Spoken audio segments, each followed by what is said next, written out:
Kumakalamang sikmura habang nakatitig si Marlon sa batang babae na kumakain ng burger sa mahabang upuan sa playground. Hinihimas-himas na lamang niya ang kanyang tiyan habang naiisip na ganon rin ang kinakain niya. 5:00 na kasi ng hapon, ngunit hindi pa siya nanananghalian. Kaperasong pandesal lamang rin ang inalmusal niya.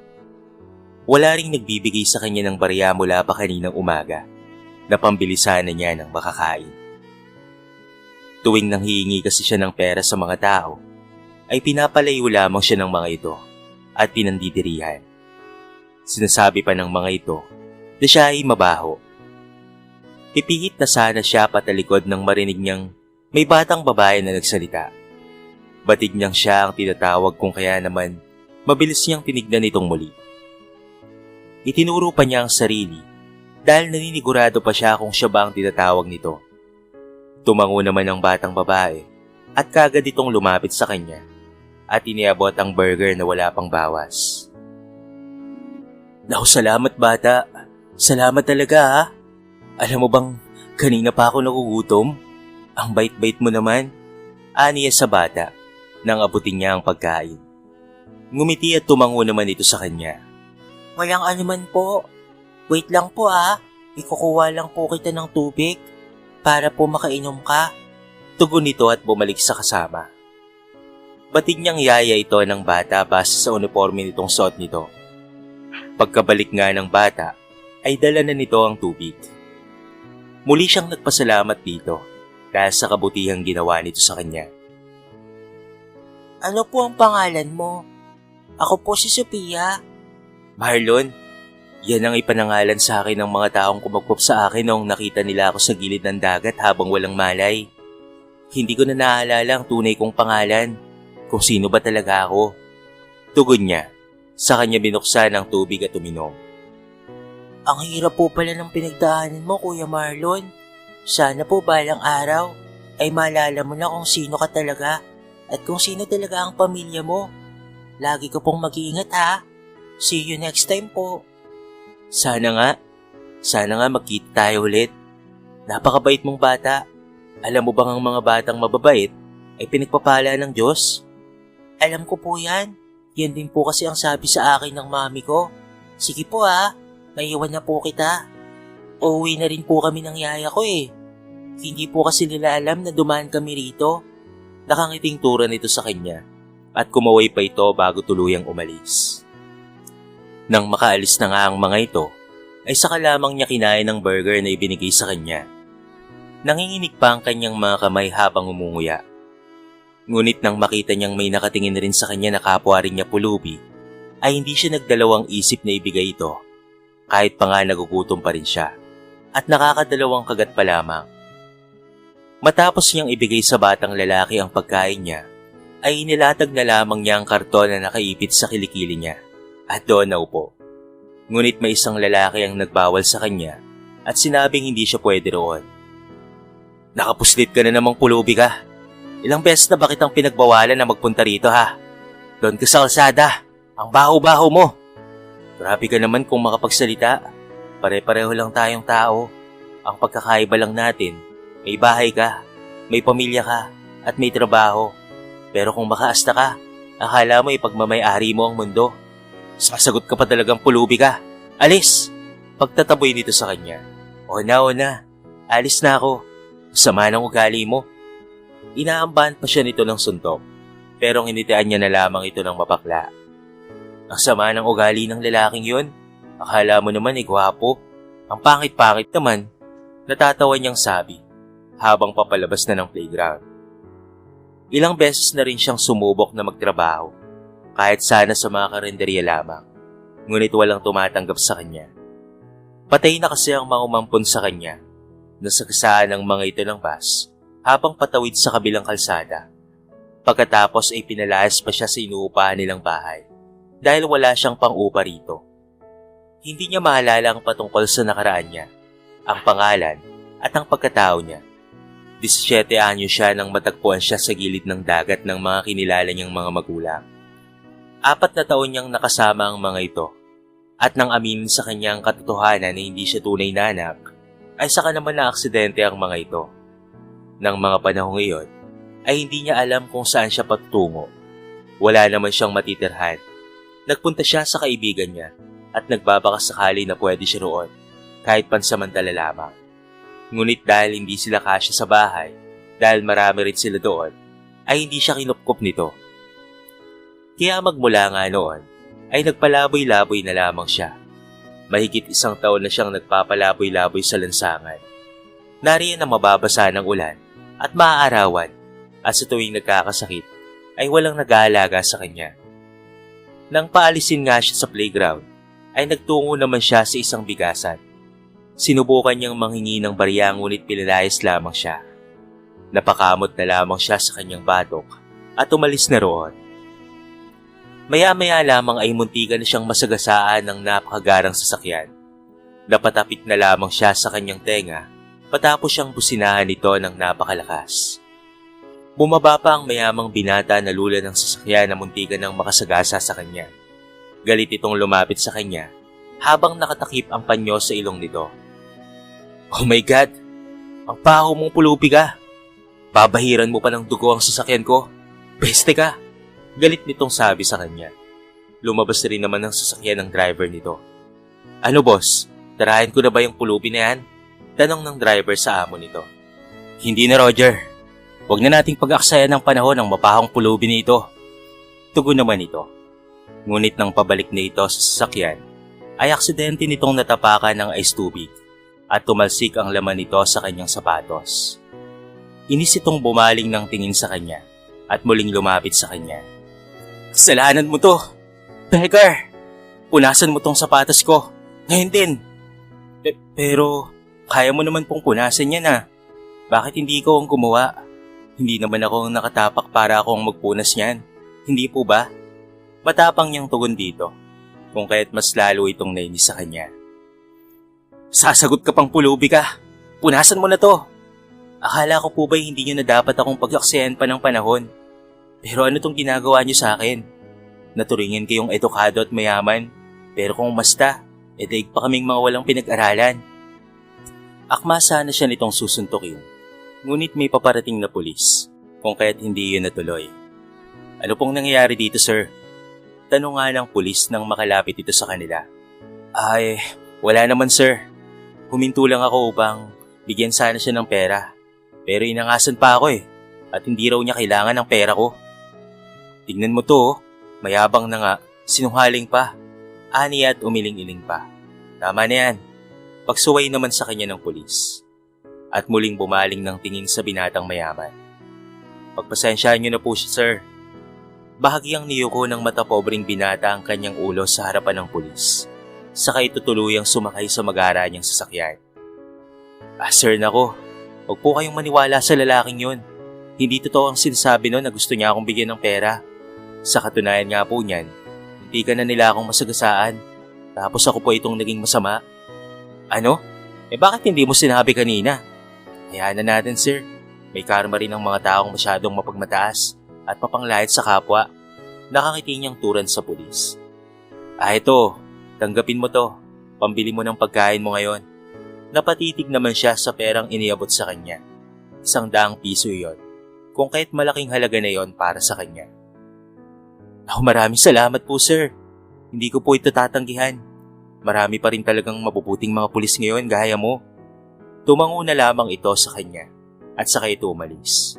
Nakangiti naman siyang nagtungo sa bilihan ng tinapay at bumili lamang ng 2 peraso na nagkakahalaga ng 5 piso ang isa. Huminga muna siya ng malalim bago kainin ang binili niyang tinapay. Hinihintay niyang magsara ang butika dahil doon lamang siya nakakapaglatag ng karton at doon na rin natutulog. At kapag umaga na umaalis rin siya at nagpapalakad-lakad. Ngunit 6:00 na, ay bukas pa rin ito. Nagulat na lamang siya nang may magpunta roon na pamilyar sa kanya. Hindi nga lang niya matandaan kung saan niya ito nakita noon. Pumasok ito sa loob at patid niyang ito ang may-ari ng butika dahil mukha itong mayaman. Pilit talaga niyang inaalala kung saan nga ba niya nakita ang babae, ngunit hindi talaga niya ito matandaan. Parang pamilyar sa akin ng babaeng yun ha. Nakita na ba kami dati? Pero saan? Tanong niya sa kanyang sarili. At akma na sana siyang aalis, ay nakita niyang muli ang matapobreng binata. Nagkubli na lamang siya upang hindi siya makita nito. At baka mapagdiskitahan na naman kasi siya. At nakita niyang pumasok rin dito sa loob ng butika. Naku po, mukhang siya ata ang may-ari ng butikang yon. Baka kapag nakita ko niyan, kung ano pa ang gawin sa akin, lilipat na lamang ako sa iba. Mahirap nang mag-cross muli ang landas namin ng mayabang na binatang yon. Wika niyang muli sa sarili at mabilis na sumibat. Doc, lagi po talagang nariyan ang pulubing yan. Diyan po siya natutulog tuwing gabi. Minsan po ay naabutan ko siya riyan, pero mabilis naman po siyang umalis kapag nakita niya na ako. Saad ng pharmacist assistant ni Nika na si Gwen, habang chincheck nila ang CCTV footage. Never ko pa kasi siyang naka-face to face. Mga anong oras mo siyang nakikita rito sa butika? 6 a.m. Doc? Bakit po? Bakit gusto mo siyang makita, Doc? Hindi naman muna siya sumagot at sinumang footage at pinakatitigan nitong maigi. May naalala kasi ako sa kanya. Kawig na kasi ang kapatid kong nawawala. Mag-6 na taon na ang nakakalipas. Tugon niya at tinangutanguan naman ito. May nawawala ka po palang kapatid, Doc? Hindi ko po yan alam Dahil hindi naman na siya pinag-uusapan. Malabo kasing nakaligtas pa sa dagat ang kapatid ko. Pero wala ring na-recover na bangkay niya. Kaya kahit papaano umaasa pa rin ako na siya ay buhay pa hanggang ngayon. Pero mag-6 na taon na Kung buhay pa siya, di dapat umuwi na siya sa amin, hindi ba? Oo nga po Sa kadagat po ang kalaban nyo. Napakaliit talaga ng chance na mabuhay pa siya. Nakakalungkot naman po. Nagbakasyon kami noon sa Batangas. Yun kasi yung hiniling ko kina Mami kapag perfect ako sa exam at magtutungo kami ng rest house namin sa Batangas dahil gusto ko talaga roon. Sariwa ang hangin at payapa rin. Pero yun din pala ang magiging dahilan ng pagkawala ng kapatid ko. Magpahanggang sa ngayon ay sinisisi ko pa rin ang sarili ko. Kung hindi sana ako nag-aya roon, hindi sana mawawala ang kapatid ko. Kasama dapat namin si Nico at hindi si Clyde. Hindi ko naman siya kapatid, pero siya na ang ipinalit kay Nico. Hindi naman na nakapagsalita ang babae at tinapik-tapik na lamang siya nito sa balikat habang unti-unti nang pumapatak ang mga luha niya. Sa totoo lang po, hindi ko nga rin po gusto ang ugali ni Sir Clyde Kapag napupunta po siya rito at hinahanap ka, hindi ako makampante. Bukod po kasi sa may pagkamanyak na, ang baba pa ng tingin sa akin. Bakit ngayon mo lang sa akin sinasabi yan? Walang hiya yun Baka nakakalimutan niyang pinulot lang rin siya nila Mami, binihisan at pinakain at pinag-aral tapos ngayon ay CEO na ng kumpanya namin. Kung ako lang talaga ang masusunod, ay hindi ako papayag sa gusto ni Daddy na ang ampon na iyon ang magmana ng kumpanya namin balang araw dahil para kay Nico yon. Isang doktora si Nika sa private hospital pero tumutulong rin siya sa mga mahihirap na walang pampa-ospital. Kahit nagpasya siya na magpatayo ng butika. Kung minsan nga'y ibinibigay niya na lamang ang gamot kapag alam niyang walang-wala ang customer. Bagay na ipinagpapasalamat ng mga taong natutulungan niya. Hi Miss Beautiful. Hi ate. Uwi ka na rin ba? Sabay na tayo. Tumawag sa akin si Daddy. Sabay-sabay daw tayong magdi-dinner tonight. Ani ni Clyde nakakarating lamang. No. Bakit ako sasabay sa'yo na umuwi? I have my own car. Umuwi ka mag-isa mo. Inis na tugon niya rito. Bakit ba ang sungit-sungit mo sa akin, ate? Wala naman akong ginagawang masama Lahat naman ay ginagawa ko para magustuhan mo ko. Para matanggap mo na ako. Ani nito sa kanya. Ngunit nginitin niya lamang ito ng mapakla. Tumayo naman siya mula sa pagkakaupo sa swivel chair at lumapit kay Clyde. Sa kanya hinaplos ang mukha nito. Kahit anong gawin mo, hindi kita magugustuhan o matatanggap bilang kapatid ko dahil hindi kita kaano-ano. Hindi kita totoong kapatid. Sa akong pwede ba, Clyde? Huwag kang nagpupunta rito sa butika o sa ospital para lang magpa-good shot sa akin. Nag-aaksaya ka lang ng oras dahil kung sina Mami at Daddy nagagawa mong gayumahin, pwes ako hindi. Saka agad niya itong tilalikuran. Nainis naman ang lalaki ngunit hindi nito ipinahalata. Ganun pala pwes sumanda ka sa gagawin ko sa'yo. Tsaka kung babait ka rin sa akin at makukuha ko ang loob mo. Wika nito sa sarili. Sige ate, mauna na akong umuwi Ingat ka sa pagmamaneho Nginitian niya lamang ito ng peking ngiti at sinenyasan ng umalis. Pagkaalis nga ni Clyde sa butika ng kanyang ate, ay napag-isipan niyang ituloy ang plano niya. Matagal niya na itong pinaplano ngunit ngayon ay gagawin niya na. Ipapakidnap niya si Nika at palalabasin niyang siya ang nagligtas dito upang mas maging mabango siya sa mga umampon sa kanya at para makuha rin niya ang loob ni Nika na simulat sa pool ay hindi siya matanggap-tanggap na parte ng pamilya nila. Bahagyang yumuko ang tatlong kalalakihan nang makita siya ng mga ito. Ano boss? Tuloy na ba ang plano? Tanong ni Greg sa kanya, isa sa mga kikidnap kay Nika. Oo, tuloy na ang plano. Maya-maya lang ay aalis na ng butika niya yan. Alam niyo naman kung saan gawin ang walang CCTV, hindi ba? Doon niyo siya dukutin. Pero wag na wag niyo siyang sasaktan ha. Gusto ko lang na mas maging mabango sa kanila, lalo na sa kanya. Nagkakaintindihan ba tayo ha, Greg? Oo naman boss. Bakit naman hindi? Saka gentleman to oh. Hindi ako mananakit ng babae. Sa ganda at kinis ba naman yun ni Doktora Nika? Hindi siya dapat na masugatan o kahit masaktan man lang.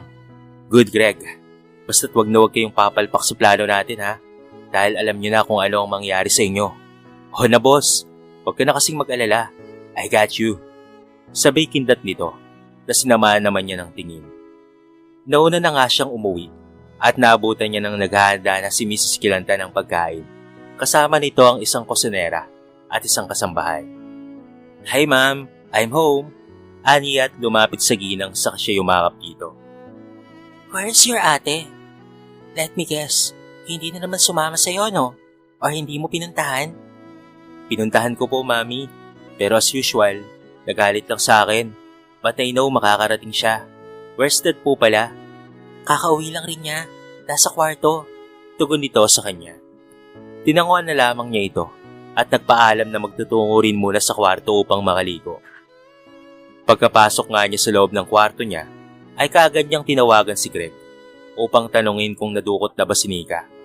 Ngunit ayon rito ay hindi pa nagsasara ang butika nila Nika. Matapos niyang kausapin ng lalaki ay naghubad na nga siya ng pang-itas niyang damit. Saka siya nagtungo sa banyo at pinagbasta ng sarili sa salamin. Hintayin mo ako mamaya Nika, ililigtas kita at balang araw ay mapapasakin ka rin. Wika niya sa sarili, saka siyang umiti. Walang ibang lalaki ang makikinabang sa'yo. Kung hindi ako lang, ako lamang. Tila ba isa na siyang baliw na paulit-ulit na kinakausap ang sarili. May lihim kasi siyang pagtingin kay Nika noon pa man. 1 taon lamang ang tanda nito sa kanya. At kung titignan, ay parang magkasing edad lamang sila. 25 ito. Samantalang siya naman ay 24 pa lamang. Bigla naman siyang napapitlag nang tumunog ang cellphone niya. Kaagad siyang lumabas ng banyo at mabilis na dinakma ito sa ibabaw ng kama. Napakulot ang noo niya nang makita ang pangalan na rumihistro sa cellphone niya. Hindi ito ang inaasahan niyang tumawag. Kulit talaga ng babaeng to. Binayaran mo na nga para sa isang gabi niyang pagpapaligaya sa akin. Gusto pa atang maging girlfriend ko. Asa siya. Hindi siya ang gusto kong maging girlfriend, no? Kung hindi si Nika. Inis niyang sabi at ibinilibag ang cellphone sa kama. Nang makatapos nga siyang maligo, ay siya na ang tumawag kay Greg dahil hindi na ito ulit tumawag mula kanina. Hello, ano na? Nakuha niyo na ba siya? Galit niyang sabi, ngunit kailangan niyang hinaan ang boses niya. Sorry boss, hindi namin nadukot si Doc Anda. May sumundo kasi sa kanyang lalaki. Baka boyfriend o manliligaw niya. Natakot na nga rin akong tumawag boss dahil alam kong magagalit ka. But don't worry, marami pa namang panahon para madukot namin siya. Inutil! Inutil ka, Greg! Kayo ng mga tauhan mo, mga inutil kayo. Kasimple-simpleng pinapagawa ko, hindi nyo nagawa. Eh di sana'y pinukpok nyo ng baril kung sino man ang kasama niya. Mga wala kayong kwenta. Mga wala kayong Naputo lang sasabihin niya nang may kumatok mula sa labas ng pinto. Kagad na kumabog ang dibdib niya at dahan-dahang lumapit dito at pinihit ang doorknob. Mas lalong lumakas ang kabog ng dibdib niya nang makitang si Mrs. Kilanta niyon. Bakit ang tagal mong lumabas, iho? Narito na ang ate mo. Kasama niya si Alex. Halika na sa dining table. Naroon na rin ang daddy mo. Wika nito sa kanya. Si Alex po? Bakit po siya sinama ni ate rito? Boyfriend na ni Nika si Alex. At dahil doon, ay part na siya ng family natin. Hindi siya makapaniwala sa sinabi ni Mrs. Kilantan. Hindi niya matanggap na naunahan siya ni Alex. Mas lalo tuloy siyang nanggigil na may padukot si Nika. Nagpakawala na lamang siya ng peking ngiti at sinabing susunod na rin siya. Kaya naman tumango si Mrs. Kilantan bilang pagsang-ayon sa kanya. Pagkalis nga nito sa harapan niya, ay pinagsusuntok niya ang kama niya. Doon niya inilabas ang selos at galit na nararamdaman niya. Hindi nga siya makatingin ng diretso sa mga ito habang sabay-sabay silang kumakain. Sa kabilang banda, napabalikwas na lamang ng bangon si Marlon matapos niyang mapanaginipang muli ang palubog na bangka. Madalas niya itong napapanaginipan at batid niyang hindi lamang iyon isang panaginip kung hindi parte iyon ng nakaraan niya. Ngunit habang pilit niyang inaalalang nakalimutan niyang alaala, ay sumasakit lamang ang ulo niya. Sino ba talaga ako? Buhay pa kaya ang totoo kong pamilya? Hinahanap kaya nila ako? Bakit kasi wala akong maalala? Kahit na kaunti patungkol sa pagkatao ko. Wika niya sa sarili at muling nahiga. Makalipas ang isang buwan, ay muling nagtagpo ang landas nila ni Clyde. Nadaan kasi siya sa isang flower shop at sakto namang naroon ito. Ho! Ang pulubing mayabang at palaba na ubod ng baho. Buhay ka pa pala? Pang-insulto nito sa kanya. Malamang, baka nga mauna ka pang mawala sa akin eh. Ay naku, mali pala. Ang masamang tao gaya mo nga pala ay matagal mamatay, hindi ba? At dahil sa sinabi niyang iyon kay Clyde, ay nakatikim siya ng suntok mula rito. Hayop ka! Wala kang karapatang pagsalitaan ako ng ganyan ha. Pulubi ka lang. Samantalang ako, isa akong mayaman na CEO. Oo nga pala, hindi mo nga pala alam kung ano nga ba ang ibig sabihin ng CEO. Pulubi ka nga pala, walang pinag-aralan. Talaga ba? Pulubi lang ako, pero hindi ako mangmang. Palaban niyang tugon na tinawanan na lamang nito. May araw ka rin sa akin, pulubi ka. Inisasambit nito. Pagkatapos ay kinuha na ang biniling bulaklak, saka sumakay na ng sasakyan. Sinundan niya pa ito ng tingin at tumiiling-iling na umalis. Ngunit maya-maya lamang, ay may 3 kalalakihan na lumapit sa kanya at inila siya patungo sa eskinita kung saan walang makakakita sa kanila. Sino kayo? Bitawan niyo nga ako? Tanong niya sa mga ito habang nagpupumiglas. Ano kami, tanga? Para bitawan ka? Bubugbugin ka muna namin bago ka namin pakawalan ng magtanda ka. Para alam mo kung sino ang kakalabanin mo at hindi mo kakalabanin. Saad ng lalaking may hawak sa magkabilang braso niya. Ang dalawa nga ay ginawa siyang parang punching bag. Wala siyang magawa kung hindi ang iiwas na lamang ang mukha niya. Ngunit kahit anong iwas niya, ay tinatamaan pa rin siya ng suntok ng dalawang lalaki. Tama na! Mga hayop kayo! Mga wala kayong magawa sa Hindi na nga naituloy pa ang sasabihin niya nang muli siyang suntukin sa mukha. Nagdidilim na ang paningin niya at namamanhid na rin ang mukha niya. Kalaunan nga ay bumagsak na siya sa semento at doon naman tumakas ang 3. Pagdilat ng mga mata ni Marlon, ay puting kisame na ang unang bumungad sa kanya. Kahit nahihirapan ay ginala niya ang kanyang paningin. Nagulat siya nang makitang may dextrose sa tabi niya at sa gilid ng kamay niya may babaeng nakadukdok doon. Labis ang pagtataka niya kung sino ang nagdala sa kanya sa ospital. Ganon rin ang babaeng nasa gilid ng kama. Ang huli lamang niyang naaalala ay nung pinubugbog siya at bukod doon ay wala na siyang matandaan pa. Kaya naman dahan-dahan niyang iniangat ang kanyang kamay upang mahawakan niya ang braso ng babae at agad naman itong nagising. Thank God at gising ka na, nakangiting sabi nito sa kanya at kaagad siya nitong niyakap. Teka lang po, sino po kayo? Ikaw po ba ang nagdala sa akin dito? Ako to, Nico. Ako ang ate Nika mo. Hindi mo na ba ako naaalala? Ano? Teka lang po. Pero Marlon po ang pangalan ko at hindi po Nico. Nagugulo ang tugon niya. Pero hindi ako pwedeng magkamali, Nico. Sabay hawak nito sa mukha niya. Alam kong ikaw yan. At ang isang magpapatunay na ikaw nga yan ay ang balat mo sa kanang kamay mo. Nagka-amnesia ka pala. Kung kahit hindi ka bumalik kahit buhay ka. Dininig ng Diyos ang panalangin ko na makita kitang muli at makasama. Gagawin ko ang lahat para bumalik ang alaala mo. Pero kung hindi man, bobuo na lamang tayo ng panibagong masasayang alaala, Nico. Hindi mo alam kung gaano ko kasaya ngayon.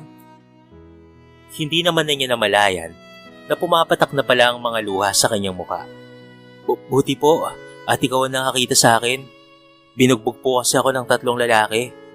Papunta na ako sa butika noon nang makita kong may nagkakagulo sa iskinita. Kahit nakitingin na rin ako, pinagkilit ko silang lahat at sinabi kong doktor ako. Chinek ko ang pulso mo, kaya alam kong buhay ka pa. Kaya agad kitang dinala rito sa ospital. Ngunit laking gulat ko nang malinisan ka. Naiyak na lang ako bigla at sigurado agad ako na ikaw ang nawawala akong kapatid. Magbabayad ang may gawa nun sa'yo. Masaya po ako at natagpuan ako ng totoo kong pamilya. Hindi na po ako sa lansangan matutulog. Talagang hindi na, Nico. Dahil uuwi na tayo. Pero hindi na muna kita iuwi kila Mami. Doon ka na muna sa condo unit ko mag-stay. Pagagalingin muna natin ang mga tinamumong sugat. Pagugupitan na rin kita. At sa mismong kaarawan ni Mami kita iuwi sa atin. Sa bahay natin, Nico. Luha ang sambit ni Nika. Saka siya muling niyakap. Kapwa nga sila umiyak habang dinadama ang init ng yakap ng isa't isa. Kaya tagal kong sinisisi ang sarili ko. Dahil sa pagkawala mo, Nico. Hindi ko man kasalanan na lumubog ang bangka na sinasakyan nyo. Pero ako naman ang dahilan kung bakit yun nangyari sa'yo. Kung hindi ako nag-aya sa Batangas, hindi sana ito mangyayari. Hindi ka sana nawala. At mas lalong hindi ka sana naghirap ng halos 6 na taon. Huwag mo na pong sisihin ang sarili mo. Ang importante, nagkita-kita na po tayo. Tama nga yung sabi nila. Bahalang araw ay diringgin ng Diyos ang ating mga panalangin. Basta't huwag lang tayong mainip at huwag mawala ng pag-asa. Basta't sumampalataya tayo sa magagawa niya. Pangako ko sa'yo, Nico. Babawi ako sa'yo. Hindi na tayo magkakalayo pang muli. Sigurado akong matutuwa si na Mami at Daddy kapag nakita ka na nila. Saka para makuha na rin natin ang para sa'yo na matagal ng inang kiniklide na yon. Pagkalabas nga ni Marlon sa ospital, na Nico pala ang tunay na pangalan, ay dumiretso nga sila sa condo unit ni Nika. Doon siya pansamantalang titira kasama nito at doon din magpapagaling. Kumuha rin si Nika ng mga mag-aalaga sa tuwing nasa ospital ito. Dinala rin siya nito sa barbershop upang pagupitan. Pagkatapos ay sa derma at sa mga sumunod nga ay binili siya ng bagong damit at gamit. Ngunit todo ingat sila upang walang makakilala kay Nico dahil kapag nagkataon ay masisira ang plano nila. 3 linggo na ang nakakalipas mula nang magkita silang magkapatid at panahon na upang makita na rin siya ng tunay niyang mga magulang. Si Nika na nga ang nag-ayos ng polo na susuotin niya at tinagot siya ng tingin nito hanggang baba. Wow, napakagwapo naman ng kapatid ko. Ready ka na bang makita sila Mami at Daddy? Kapag nakita mo si Mami, para kang nanalamin. Dahil kayong dalawang magkahawig at kami naman ni Daddy ang magkahawig. Ready na po akong makita sila ate. Tugon niya na ikinangiti naman ito. At ito na nga tumatawag na sa akin si Mami. Malamang itatanungin ako nito kung nasaan na ako. Wait lang sasagutin ko lang. Tinanguan naman niya ito at humarap na siyang muli sa salamin. Pinagmasdan niya ang kanyang sarili at malayong malayo na siya sa dati. May isang pulubi at walang maayos na kasuotan. Huminga siya ng malalim, saka siyang umiti ng napakatamis. Nay, heto na po. Nakita ko na po ang ate ko. At maya-maya lang ay makikita ko na rin po ang mga magulang ko. Natupad na po ang pangarap niyo para sa akin. Hindi ko po kayo makakalimutan kahit wala na po kayo. Dahil mananatili po kayo sa puso't isipan ko. Mahal na mahal ko po kayong dalawa.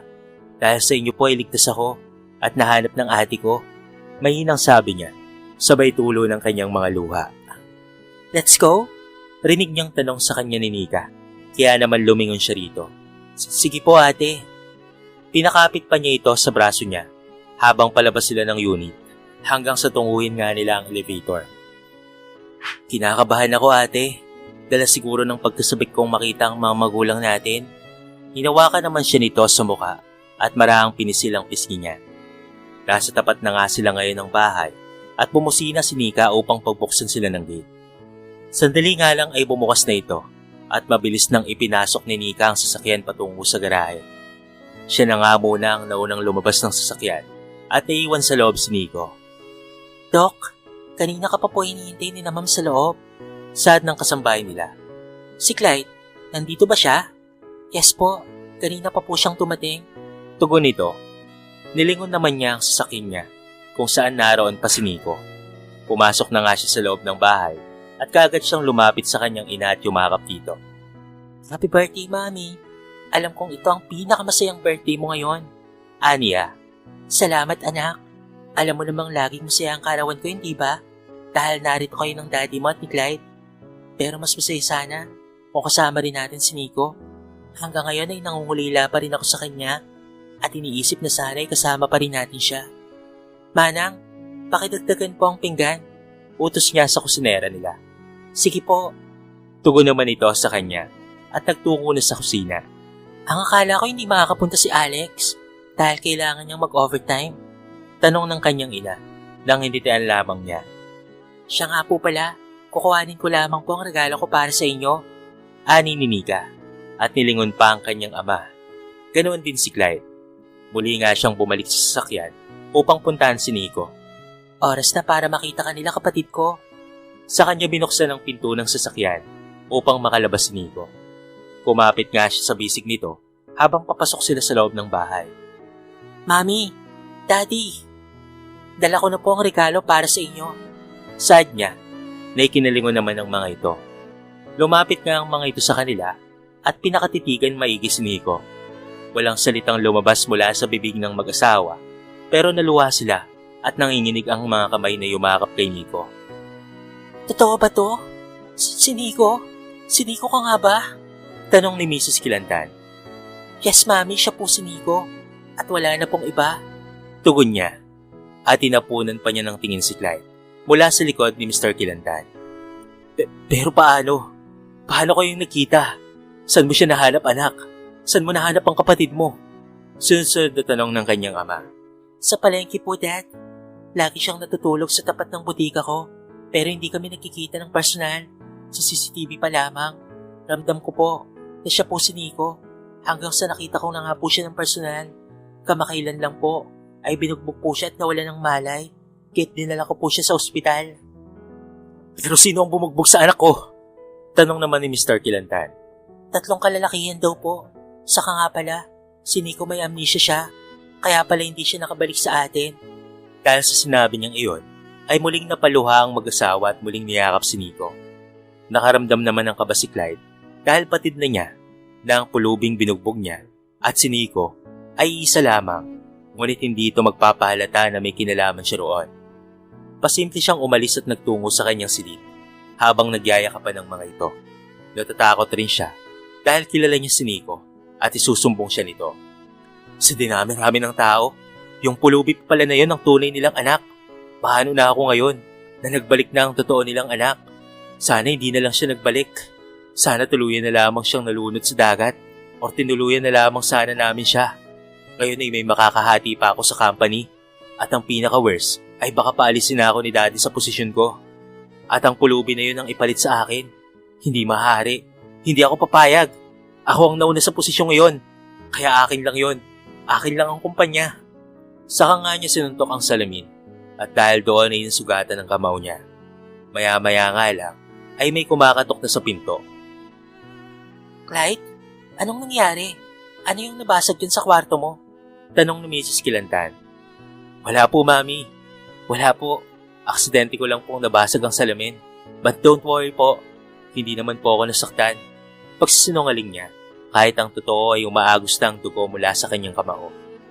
Are you sure? Lumabas ka nga riyan? At ipapalinis ko na lamang ang bubog dyan? Ani nito. Okay po. Tugon na lamang niya. Hindi niya ngayon alam kung paano niyang itatago ang sugat niya at mas lalong hindi niya alam kung lalabasin pa ba niya ang mga ito. Ilang sandali pa nga ay nagpaikot-ikot siya sa kwarto bago naisipang linisan ang sugat niya at takpan ng gasa. Sir, nilinisin ko na po ang kwarto niyo. Hinihintay na po nila kayo sa baba. Saad ng kanilang kasambahay. Pagbukas niya ng pinto, tinanguan na lamang niya ito at mabilis na bumaba ng hagdan at nagtungong muli sa dining area. Nakayuko lamang siya habang lumalapit sa mga ito. Hinihiling na sana ay hindi siya makilala ni Nico. Clyde anak, si Nico nga pala. Siya yung nawawala naming anak. Hindi na namin agad na ipakilala sa iyo kanina. Saad ni Mr. Kilantan at labis ang kaba ng nararamdaman niya nang lingunin nga siya ni Nico. Napatayo ang binata at nilapitan siya. Wala naman siyang magawa kung hindi ang yumuko na lamang. At alam niyang malaki ang kasalanan niya rito at mukhang katapusan na ng pangarap niya. So dito ka pala nakatira. Ibig palang sabihin, kapatid ko ang matopobring ito? Ani nito, saka siya hinagod ng tingin mula taas pa ibaba. Bakit anak? Magkakilala kayo? Tanong ni Mr. Kilantan.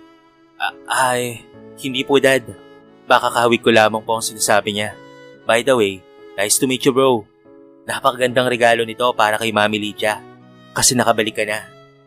Ngumiti lang naman ito nang mapakla sa kanya. Maaaring kahawig mo nga lang yon. Pero ang boses, may tatanggi mo pa ba? Bakit hindi mo nalang aminin na ikaw talaga yon? Muntikan nyo na akong masagasaan ng mayabang mong driver. Tapos inangas-angasan nyo pa ako. At alam ko rin na ikaw ang nagpabugbog sa akin. Pakiramdam nga niya inalunok na niya ang kanyang dila. At hindi nga siya makapagsalita. Tinignan niya ang tatlo mula sa likuran ni Nico. Na pare-pareho ang reaksyon ng mga muka. Galit ang mga ito na nakatingin sa kanya. Nag-umpisa na ring manginig ang buong katawan niya. Hindi nga sabi ako yon. Ngayon lang tayo nagkita eh. Wala akong alam sa sinasabi mo ha. Talaga lang Clyde? Napalingon naman siya nang magsalita si Nika. Pilit pa rin niyang dinitipensahan ang sarili niya. Ngunit kahit anong sabihin niya, hindi na siya pinapaniwalaan ng mga ito. Kumain na tayo. At malamig na ang pagkain. Saka na natin pag-usapan ito. At kapag napatunayan na ikaw nga Clyde ang nagpabugbog kay Nico, alam mo na kung ano ang mangyayari. Yes dad, alam ko po yun. Pero hindi po talaga ako ang nagpabugbog sa kanya. Wala po akong kinalaman doon. Itinuloy pa nga rin nila ang selebrasyon kahit punong-puno na ng kaba ang dibdib niya.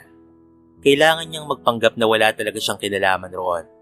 Nabalot ng inggit si Clyde habang kitang-kita niya kung papaanong asikasuhin ni Mrs. Kilantan si Nico. Mula nang dumating ito roon, ay naitsapwera na siya para na lamang siyang hangin na hindi nakikita ng mga ito. Hanggang sa malaman niya na kumuha ng private teacher si Mr. Kilantan para kay Nico upang turuan ito sa pagpatakbo ng negosyo at ipakilala na rin ito sa publiko. Hindi nga nagtagal at kinausap siya nito na si Nico na ang papalit sa kanya balang araw dahil ito naman talaga ang totoong anak. Ipinilit pa niya ang kanyang sarili. Ngunit hindi yun umubra kay Mr. Kilantan. Hanggang sa pinuntahan nga siya ni Craig sa opisina niya. At nang hihingi ito ng pera sa kanya. Pero nang sigawan niya ito at sinabi niyang wala na siyang ibibigay na pera, ay pinagbantaan siya nito.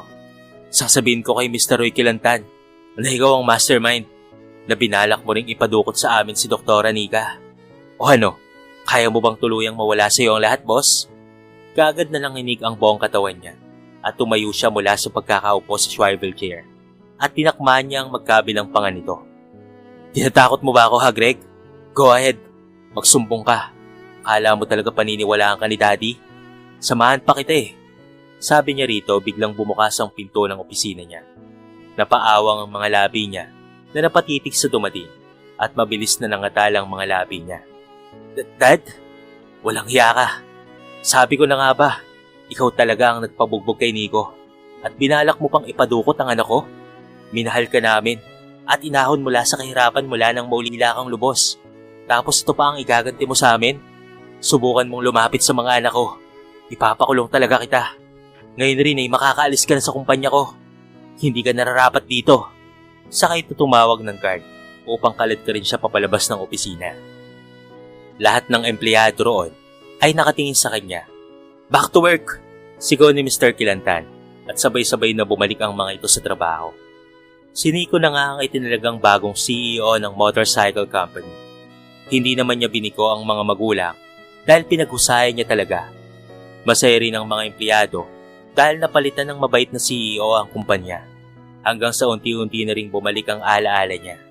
Napakasaya niya dahil bukod sa kasama na niya ang kanyang mga magulang ay naaalala na rin niya ang nakaraan. Pinaayos rin niya ang puntod ng mga kumagkop sa kanya at pinalipat niya ang mga labi ng mga ito sa pribadong sementeryo at madalas niya itong bisitahin. Habang papalabas nga siya ng sementeryo, ay may sasakyang umarang sa daraanan niya. Kaagad itong bumaba ng sasakyan, kahit nakita niya kung sino ito, kung kaya't mabilis rin siyang bumaba ng sasakyan. Anong ginagawa mo, Clyde? Balak mo ba akong patayin? Tanong niya rito. Galing ako kay Ate Nika. Nanghingi ako ng tawad sa kanya. Kaya ganoon rin ang gagawin ko sa'yo. Humingi ako ng tawad, Nico. Alam kong mali ako sa mga ginawa ko sa'yo. Sana'y mapatawad mo ko. Naging mayabang ako at naging sakim. Pero nakarma na ako At alam kong deserve ko ito. I'm sorry, Nico. Paghingi nito ng tawad mula sa kanya. Hindi ka pa man humingi ng tawad, Clyde. Napatawad na kita. Saka ikaw ang naging dahilan kung bakit naging masaya si na Mami at Daddy. At pati na rin si Ate habang wala ako. Ikaw ang bumuo sa kanila. Kaya maraming salamat. Kahit kailan hindi ako natanggap ni Ate Nika. But it's okay. Ang importante ay napatawad niya ako. At napatawad mo na ako. Narealize ko na ang taong mapagbataas ay talagang ipinababa ng Diyos. Naging aral na sa akin yon. Lumapit nga siya rito at niyakap niya ito at kapwa-luhaan ang mga mata nila. Hingi rin ako ng tawad kina Mami at Daddy. Ay, Sir Roy pala at Ma'am Lydia. Hindi, Clyde. Pwede mo pa rin naman silang tawaging Mami at Daddy. Dahil naging anak ka rin nila. Saka, gusto kong magkaroon ng kuya, no? Kaya kakausapin ko sila na pabalikin ka na sa bahay. Talaga? Gagawin mo yun, Tol? Kahit na naging masama ako sa'yo? Hindi makapaniwalang tanong nito sa kanya. Oo naman. Bakit naman hindi, kuya? Nakangiti niyang tugon dito. Muli ngang nagbalik si Clyde sa bahay nila Nico at tinanggap siyang muli ng maluwag ng pamilya at itinuring muli na parang totoong anak. Natanggap na rin siya ni Nika at tuluyan na silang nagkaayos. Inalis na niya sa isipan niya na magugustuhan na rin siya nito at itinuring niya na talaga itong nakatatandang kapatid niya. Sa pagbabalik niya sa bahay na iyon, ay ibang-iba na siya sa dating Clyde. Naging mabait na siya at alam niya na kung ano lang talaga siya sa bahay na iyon. Binigyan na rin naman ulit siya ng karapatan ni Mr. Quilanta na makabalik sa kumpanya. Narito nga sila ngayon sa rest house at bubuong muli ng masayang alaala at sa pagkakataong ito ay kasama na nila si Nico. Labis ang pasasalamat niya sa mga ito dahil kahit nakagawa siya ng kasalanan ay nagawa pa rin siyang patawarin at tanggapin ng kanyang itinuring na pamilya.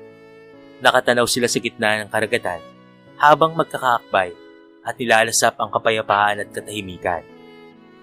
Wala talagang katumbas ang pagmamahal ng isang pamilya. Aniya, oo naman, wala talagang katumbas. Pamilya ang pinakamahalaga sa lahat. Tugon ni Nika. Mga anak, kung meron mang pinakamahalaga sa lahat, ay ito ang Diyos na lumikha sa ating lahat. Siya ang pinakamahalaga sa lahat at pangalawa lamang ang pamilya. Gets niyo ba ako mga anak? Saad ni Mr. Quilanta. Ayaw nga pala, nakangiti niya namang turan at muling pinagmasdan ang kagandahan ng karagatan. Payapa ang alon, kasing payapa ng isipan nilang lahat. Sa huling ay, nanaig pa rin ang pagmamahala ng bawat isa. Walang halong plastikan at walang halong kasakiman. Maya-maya nga lang, ay nagtungo na rin sila sa rest house upang sila ay mag-almusal. Marami rin silang napagkwentuhan habang kumakain.